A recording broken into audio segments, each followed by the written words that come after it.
বছরের শুরু থেকে শাকিব খান চলচ্চিত্রের বাইরেও নিজেকে ব্যস্ত রাখার চেষ্টা করছেন। আত্মপ্রকাশ করেন ব্যবসায়ী হিসেবে।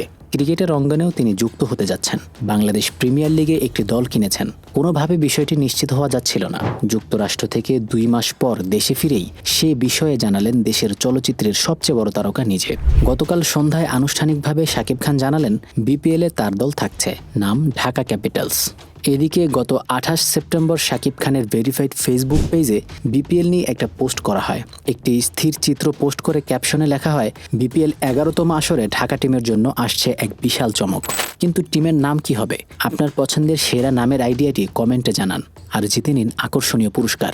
দর্শকের রায়ে নামটি চূড়ান্ত হওয়ার পর গত সন্ধ্যায় রিমার্ক হরলেনের হেড অফিসে ঢাকা ক্যাপিটালস টিমের মালিক হিসেবে লোগো উন্মোচন করেন শাকিব খান। এ সময় আরও উপস্থিত ছিলেন প্রতিষ্ঠানটির নির্বাহী পরিচালক চিত্রনায়ক মামুনুল ইমন, ঢাকা ক্যাপিটালসের প্রধান নির্বাহী কর্মকর্তা আতিক ফাহাদ প্রমুখ। ঢাকা ক্যাপিটালসের পক্ষ থেকে পাঠানো সংবাদ বিজ্ঞপ্তিতে শাকিব খান জানালেন, আসন্ন বিপিএলে তাদের টিমের নাম প্রস্তাব করতে দেশ ও দেশের বাইরে থেকে তার ভালোবাসার মানুষ এবং ক্রিকেট প্রেমীদের কাছ থেকে অনেক সাড়া পেয়েছেন, যা তাকে খুব অনুপ্রাণিত করেছে। ক্রিকেটাঙ্গনের পথ চলাটা দারুণ হবে বলেও আশাবাদ করেছেন এই ঢালিউড তারকা।